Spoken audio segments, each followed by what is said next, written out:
Demi Allah, kau masuk Islam atau kubunuh kau. Hah? Hah? Enteng kadang-kadang ya. Lucu, lucu. Salam damai sejahtera bagi kita semua, berjumpa kembali dengan saya di dalam kasih anugerahnya. Terima kasih bagi teman-teman yang senantiasa setia mendukung dan memberi support dalam perkembangan channel ini. Kiranya saudara dan saya sehat-sehat selalu. Amin. Pada kali ini kita akan melihat seorang ustadz yang beragama Islam. Ia memaksa orang lain untuk masuk agama Islam. Sungguh sangat menyedihkan saudara ya. Bahkan kalau orang tersebut tidak masuk di dalam agama yang dia tawarkan, maka yang terjadi adalah kengerian saudara. Mengerikan.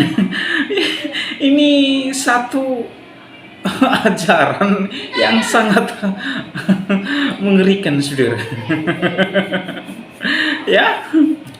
Ya, seperti apa cuplikan videonya saudara? Yuk simak video ini sampai selesai supaya saudara dan saya tidak gagal paham. Ini dia video Ustadz yang mengeluarkan kata-kata yang mengerikan ketika ia memaksa orang lain untuk masuk ke agama Islam. Yang berikut Demi Allah, kau masuk Islam atau kubunuh kau. Ya, hari ini saya akan membahas salah seorang Ustadz mualaf. Dan dia adalah orang Batak, namanya Munsir Situmorang. Jadi bapak ini dia membahas kembali tentang agamanya dan juga agama Kristen, yang mana dia mengkait-kaitkan Kristen dengan yang namanya kafir. Tapi dia maksa guys, dia metode membawa orang lain untuk masuk ke agamanya itu dengan maksa. Pokoknya dipaksa lah, gimana pun caranya paksa. Dan ngeri banget ancamannya guys. Kita langsung aja dengar videonya.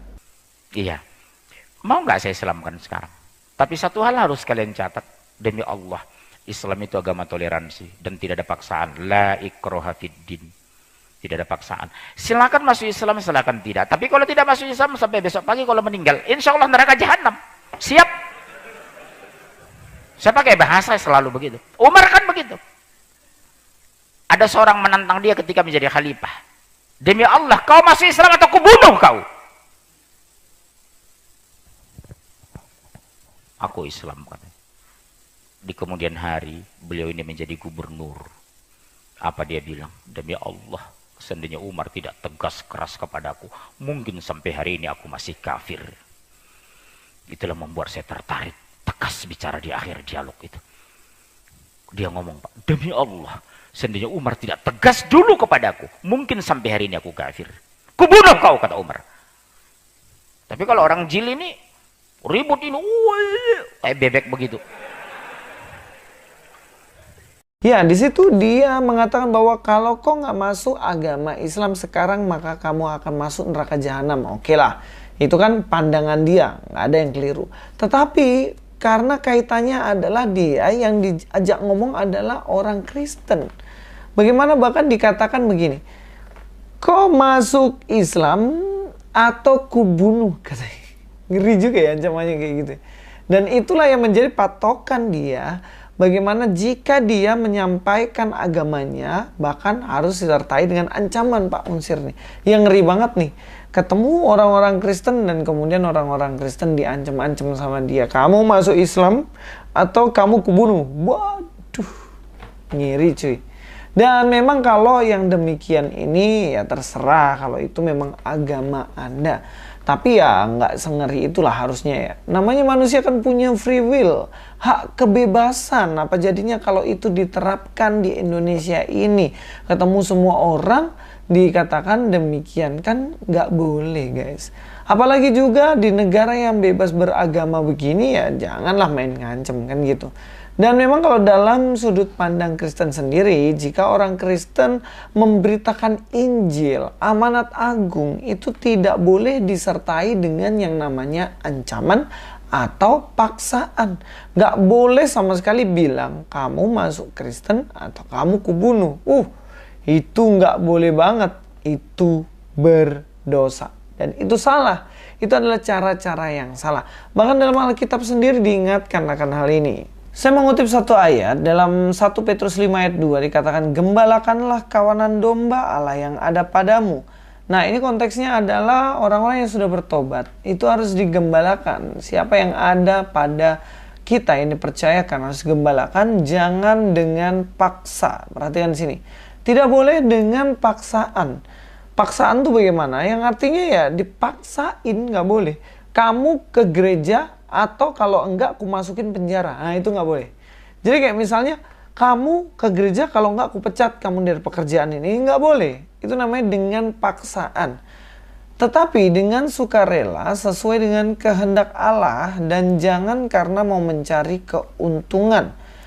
Jadi kita harus dengan sukarela dalam mengikut Tuhan dan juga dengan hati nurani, dengan hati yang benar-benar mau mengikuti apa yang menjadi kerinduannya, yaitu beribadah contohnya atau memeluk agama tertentu. Bahkan dikatakan tetapi dengan pengabdian diri. Hal ini tidak berbicara hanya kepada jemaat yang mau masuk ke Kristen atau ikut agama Kristen, yang mana mereka nggak boleh dipaksa. Tetapi kita pun sebagai pelayan Tuhan memberitakan Injil Kerajaan Allah juga tidak boleh dengan terpaksa. Tapi memang dari hati yang tulus untuk mau memberitakan Injil itu. Ya, kalau dalam bahasa Yunaninya sendiri kan dia pakai anakastos. Anakastos ini apa maksudnya? Itu compulsion, ya, itu pemaksaan. Jadi kayak misalnya Anda punya pasangan, kemudian pasangan Anda terpaksa menjalin hubungan itu dengan Anda. Nah, itu kan namanya dipaksa. Ya, untuk apa? Nggak enak jalanin sesuatu yang dengan terpaksa, benar nggak? Harus memang dari hatinya. Itu yang paling benar. Jadi jelaslah bahwa paksaan dalam Kristen tidak diperbolehkan, ya. Saya nggak tahu kalau agama Anda ternyata boleh, ya. Diancam begitu, ya. Kau masuk agama saya, kalau enggak saya bunuh. Waduh, bahaya juga ini, guys. Yang kedua, Bapak ini mengatakan bagaimana Islam adalah agama transparan. Jadi dia membahas Kristen, Isa Al-Masih dari sudut pandang Injil dan Taurat. Katanya. Allah dari sudut pandang Islam. Katanya, begitu. Bapak sudah dengar penjelasan kan saya? Saya bicara Allah dalam sisi Al-Quran, bicara Yesus dalam pandangan Taurat dan Injil, kemudian siapa Yesus dalam pandangan Al-Quran. Transparan kan ajaran Islam itu? Dan kemudian di akhir dia memberikan kesimpulan seperti ini. Apa yang terjadi, Pak? Itu saya bilang, demi Allah toh. Kita sama-sama Batak, sama-sama bicara logik, sama bicara kitab suci. Itu sudah bacakan di Injil tadi. Jesus not God. Bukan Allah. Toh, kalau nggak punya uang bisa ngutang sama saudara, tidak punya beras ngutang sama tetangga. Kesalahan dalam milih agama, resikonya neraka loh, toh. Khalidina fiha abada. Mau saya Islamkan sekarang. Kita sama-sama Batak loh, saudara. Saya Islam sekarang. Di situ jelas dia mengatakan bahwa Yesus bukanlah Tuhan. Itu dari sudut pandang Kristen dan Taurat katanya. Dari sudut pandang Bible dan Taurat katanya. Jadi kalau saya bisa membuktikan bahwa apa yang disampaikan itu keliru, maka setuju ya bahwa apa yang diklaim tadi agama transparan ternyata nggak transparan, ya. Karena gini, dalam Bible tuh jelas-jelas Yesus berulang-ulang kali dinyatakan, ditunjukkan bahwa dia adalah Allah. Sampai di sini aja kita udah jelas, ya. Kita harus paham bahwa Yesus adalah Allah. Mari kita langsung aja cek. Di dalam Wahyu 21 ayat 1, lalu aku melihat langit yang baru dan bumi yang baru, sebab langit pertama dan bumi yang pertama telah berlalu, dan laut pun tidak ada lagi. Jadi di sini adalah akhir dari semuanya dan kebinasaan ketika akhir zaman. Ayat 2, dan aku melihat kota yang kudus Yerusalem baru turun dari surga, dari Allah yang berhias bagaikan pengantin perempuan yang berdandan untuk suaminya. Artinya bagaimana begitu indah langit dan bumi yang baru itu. Jadi seperti perempuan yang berdandan. Perempuan yang berdandan kan cantik, indah. Dan inilah yang disampaikan bagaimana indah, cantik, menawan seperti itu langit dan bumi yang baru. Lihat ketiga, lalu aku mendengar suara yang nyaring dari tahta itu berkata, lihatlah kemah Allah ada di tengah-tengah manusia, dan ia akan diam bersama-sama dengan mereka. Mereka akan menjadi umatnya dan ia akan menjadi Allah mereka. Perhatikan, kemah Allah turun. Siapa? Yesus Kristus. Dan Yesus Kristus itu menjadi Allah mereka dan mereka jadi umatnya Yesus yang adalah Allah dari mereka. Jadi bagaimana? Apakah Alkitab Bible tidak menunjukkan bahwa Yesus adalah Allah? Ya jelas orang yang mengatakan seperti itu, dia adalah orang yang tidak baca Alkitab baik-baik. Camkan itu. Jadi apakah masih bisa mengklaim mengatakan bahwa agamaku transparan? Loh, kalau saya mau klaim justru Kristen lah agama transparan. Karena setiap membahas agama orang lain pasti dari perspektif orang lain. Contohnya siapa? Contohnya kalau kita lihat Pak Gracia Pelo ya. Dia membuka kitabnya mereka, dibacain, dan ini loh tafsiran kalian sendiri. Itu pun masih dipelintir dan dilaporin polisi, cobalah. Nah, sekarang yang nggak transparan yang mana? Justru kalau transparan, kita harus menyampaikan tafsiran-tafsiran pandangan dari sudut pandang agama itu. Jadi seharusnya unsur Situmorang ini, dia kalau mengatakan agama transparan, dia harus membahas kekristenan Yesus dari sudut pandang Alkitab secara benar. Alkitab menegaskan di sini bahwa Yesus adalah Allah dan Allah bagi umat manusia yang nanti ada di langit dan bumi yang baru. Dikatakan ayat 4, dan ia akan menghapus segala air mata dari mata mereka, dan maut tidak akan ada lagi. Tidak akan ada lagi perkabungan, atau ratap tangis, atau duka cita, sebab segala sesuatu yang lama itu telah berlalu. Ia yang duduk di atas tahta itu berkata, lihatlah, aku menjadikan segala sesuatu baru, dan firman-Nya, tuliskanlah, karena segala perkataan ini adalah tepat dan benar. Yesus mengatakan bahwa firman-Nya harus tulis karena dia menyatakan apa yang dikatakan oleh Yesus yang adalah Tuhan itu tepat dan benar. Dan bahkan di tempat yang baru ini tidak akan pernah ada lagi tangis, sedih, derita, dan yang lain-lain. Jadi jelaslah bahwa Yesus menyatakan dirinya, bahwa dirinya adalah Allah itu sendiri.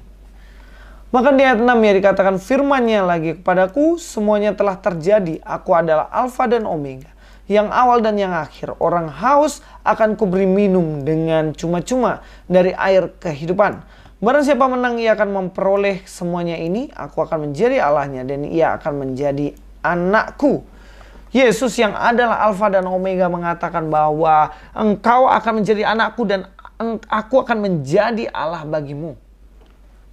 Di mana lagi yang mengatakan bahwa Yesus bukan Tuhan? Di mana lagi? Jadi jangan mengatakan transparan banget. Transparan yang padahal nggak transparan sama sekali. Oke, dari video ini kita belajar dua hal. Kita yang pertama belajar bahwa ternyata di situ mereka boleh mengancam untuk orang lain bisa masuk ke agamanya, tapi Kristen tidak. Yang kedua, kita belajar bagaimana Yesus menyatakan bahwa dirinya adalah Allah. Simpel itu.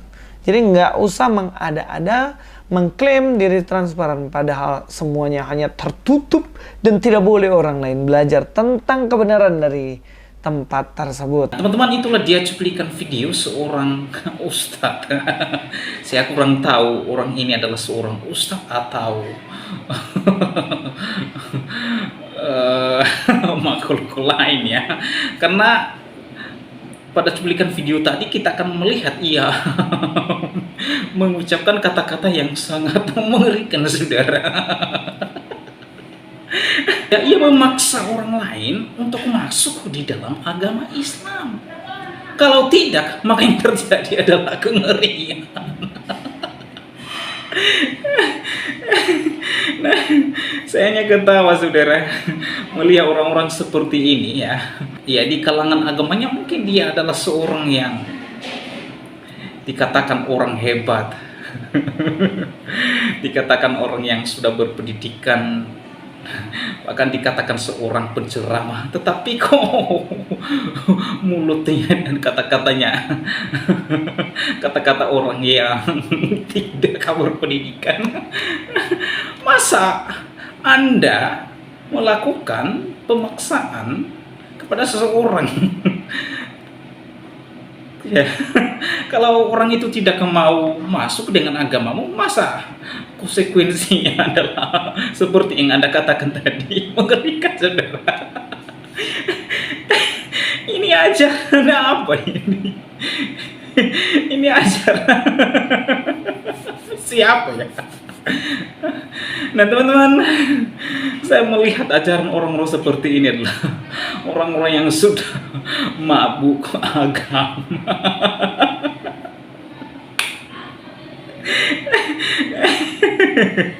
Biasanya orang ini bukan hidup di negara Indonesia ini, cocok untuk hidup di dunia lain.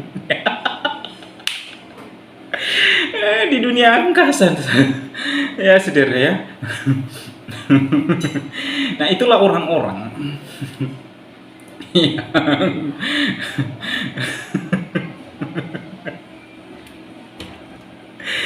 saya gak habis ketawa teman-teman ya. Karena kan dalam cuplikan video ini kalau saya orang yang mau masuk agama orang ini takut orang masuk orang agama orang yang mau masuk agama orang ini pasti dia takut, saudara. Kenapa? Karena itu tadi kata-kata yang mengerikan itu, saudara. Kau Islam atau kubon kamu. Aduh. Dan teman-teman, jelas apa yang disampaikan oleh Bang Louis Prasetyo tadi. Dia membantah dan menjelaskan perbedaan orang-orang yang mengikut Kristus, saudara.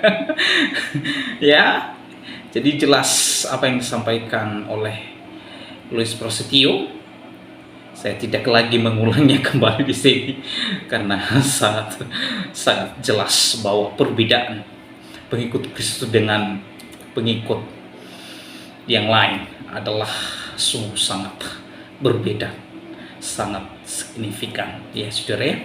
Oleh sebab itu, mari datang kepada Yesus Kristus sebagai Tuhan dan satu-satunya juru selamat, saudara. Sebab di bawah kolong langit ini tidak ada nama lain yang diberikan kepada manusia yang olehnya kita dapat diselamatkan. Sebab itu sebabnya Allah meninggikan dia dan memberikan kepadanya nama di atas segala nama, supaya seluruh baik yang di atas, di bumi, di bawah bumi, tunduk dan sujud menyembah dia. Oleh sebab itu teman-teman yang belum percaya kepada Yesus Kristus, waktunya bagi Anda untuk menentukan pilihan Anda selagi masih ada kesempatan. Saya sarankan jangan pilih agama yang barusan yang disampaikan oleh Pak Kusta. Mengerikan, saudara. Hidup Anda terlaknat dan tersiksa. Tetapi pilih ikut Yesus Kristus, hidup Anda damai dan sejahtera. Oleh sebab itu, saudara, bagaimana tanggapan dan pendapat saudara setelah menyaksikan videonya? Berikan komentar di kolom komentar. Dan biar komentar saudara, komentar yang membangun, yang mengedukasi, dan yang bermanfaat. Kiranya video ini memberkati kita semua. Tuhan Yesus memberkati. Shalom.